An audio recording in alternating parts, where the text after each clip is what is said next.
Jamaah sidang solat Jumat sekeyakinan seakidah yang kami muliakan, marilah sejenak kita memuja dan memuji Allah yang masih mengistiqamahkan kita dalam Islam, agama yang mulia yang berlambangkan dengan kalimah thayyibah, yakni la ilaha illallah. Selawat dan salam keharibaan baginda Rasulullah sallallahu alaihi wasallam, seorang nabi yang sudah menyempurnakan agama, risalah yang sudah dibebankan oleh Allah dalam kurun waktu 23 tahun sampai beliau pada detik ayat yang terakhir, al-yawma akmaltu lakum dinakum, sehingga Islam itu pula lah yang hadir hari ini dalam relung hati kita bersama. Semoga akan terus bersemayam sampai ajal merenggut nyawa. Salawat dan salam kepada al dan sahabat beliau sekalian, alim ulama mutaqaddimin dan mutaakhirin yang muktabar kedua-duanya, yang kami hormati guru kita bersama, imam syekh masjid, jamaah, guru-guru dan seluruh jamaah Jumat sekeyakinan seakidah yang kami muliakan. Kita awali perjumpaan kita pada siang yang berbahagia ini dengan kasus yang merebak dan mewabah di tempat kita di Aceh, di Indonesia pada umumnya, di mana pendangkalan akidah, pemahaman-pemahaman Islam yang sudah mulai dihilangkan, dijauhkan dari kehidupan anak negeri, dari kehidupan anak-anak bangsa, dari kehidupan masyarakat yang berada di seluruh Nusantara, bahkan tidak terkecuali di tempat kita hamba Allah.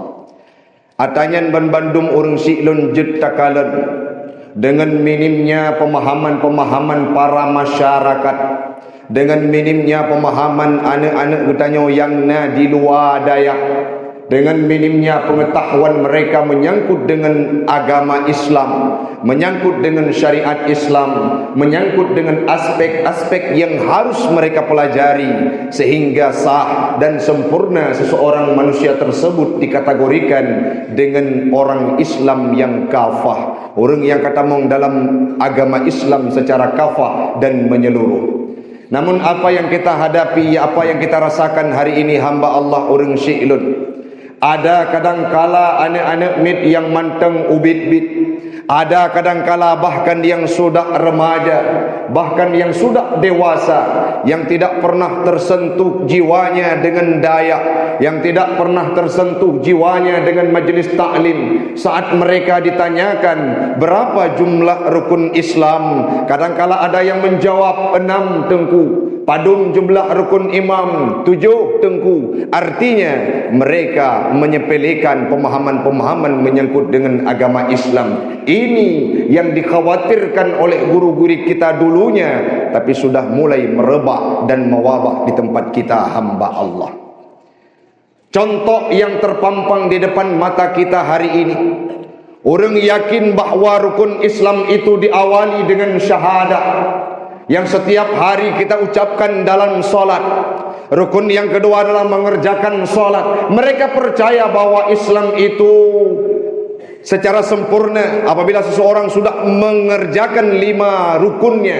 Yang kedua adalah solat. Padum nala anak-anak muda katanya uronyo yang meninggalkan solat tanpa rasa beban dalam kehidupannya. Kadangkala malam lebih-lebih lagi wate tengah jino, malam mereka menonton Piala Dunia sehingga waktu subuh, kadangkala dari maghrib, isya hana mempat, bahkan subuh terlewatkan karena mereka menghabiskan waktunya di meja jaga untuk menonton permainan bola. Artinya apa?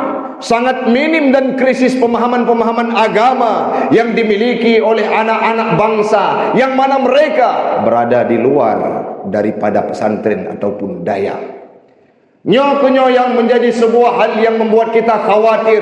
Bahkan maah cakap urang syi'lun, ada di antara kita anak gedanyo bangsa Aceh yang hari ini mereka sudah menjadi pastor yang memurtadkan orang-orang Aceh itu sendiri. Idang ikut dalam gereja, idang ikut pemurtad orang lain, ke po bangsa Aceh sendiri. mak ya Aceh, ayah ya Aceh, nek tu ya Aceh, tapi mereka meninggalkan apa yang sudah diperjuangkan oleh para alim ulama dulunya. Agama Islam terus wacehnya pada abad ke-7 sebelum Indonesia itu dikumandangkan kemerdekaannya. Nar kerajaan Samudra Pasai kental dengan pemahaman agama Hinau di Aceh. Tapi hari ini ada anak-anak kita yang kadang-kala mau menggadaikan akidahnya, mau menggadaikan iktikadnya, mau menggadaikan agamanya karena terpengaruh dengan lembaran rupiah yang ditawarkan oleh orang-orang yang punya misi dan punya tujuan. Pendangkalan akidah di Aceh urung Syi'lun secara tidak kita sadari, bacut-bacut sudah mewabak, dan di sudut manapun sudah kita dapatkan hamba Allah. Anak mit alergi dengan kehidupan daya. Bahkan ada yang kadang-kala mereka menyudutkan putajo daya hana masa depan. Putajo anak mit udaya hana mampu memberikan syafaat, tidak mampu memberikan keindahan, kemewahan kepada orang tuanya. Tapi hari ini wate gena walam kubu dua urute. Urung-urung yang dalam daya lah yang mampu pintat urung syik dengan kalimah la ilaha illallah. Ini sudah mulai digaungkan sehingga harus kita tempuh ilmu pengetahuan dunia mulai dari SD, SMA sampai ke jenjang tertinggi, bahkan meraih gelar doktor. Tetapi mereka dangkal agama dan minim pemahaman agama dalam kehidupannya. Sehingga wajar watena kebijakan yang mereka ambil tidak sesuai dan selaras dengan kepentingan Islam. Kenapa? Dalam hati urangnya hana pemahaman Islam. Tengku jino cukup leka, cukup mudah karena ditawarkan dengan harta. Ijuk peng gedanyong, ipulimah tanyong ngempeng. Masalah tawaran menyangkut dengan uang, dengan materi. Nabi Muhammad jamun. Watege putren li Allah Ta'ala surah Al-Kafirun dalam tafsir Jalalain yang kita baca bersama. Kiban bercerita. Roh pembesar kafir Quraisy. Salah satu di antaranya adalah Umayyah bin Khalaf yang merupakan rajanya, tuannya daripada Bilal bin Rabah. Apa yang ingin disampaikan?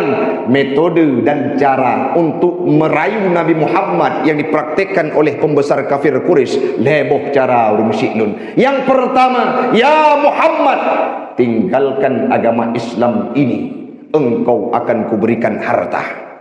Yakuna aghna rajulan, engkau nanti akan menjadi pemuda yang paling kaya di Makkah, di kota Mekah. Laginya matan yang ditulis dalam kitab Hasyiah Sawi ada tafsir Jalalain. Apa maksudnya? Tawaran menyangkut dengan harta kan ngaurang lain kepada Nabi Muhammad dulu jamun wate din yupiuk Nabi Muhammad untuk ajaran Islam. Yang ditawarkan pertama adalah harta dan materi. Sehingga itu menjadi tradisi bagi mereka yang punya kepentingan irayu dan ijuk harta kepada urung-urung Islam uronyo, sehingga mereka meninggalkan syariat-syariat Islam. Hana hireun tu Nabi ditawarkan harta dulunya.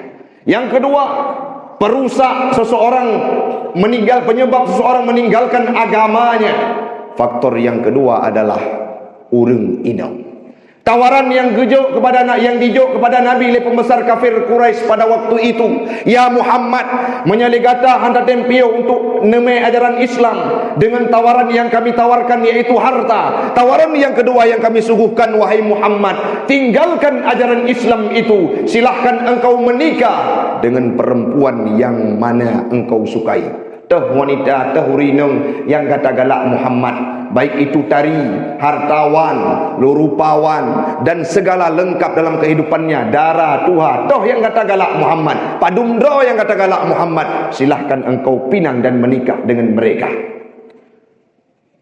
Namun satu syaratnya, engkau tinggalkan agama Islam. Nabi ne'ib, karena Nabi nepreh ruh wahyu dari Allah. Karena hanya jawaban dari Nabi, mereka tawarkan dengan tawaran yang ketiga, yaitu Muhammad menyatawaran dua buah bunau handaten penuhi.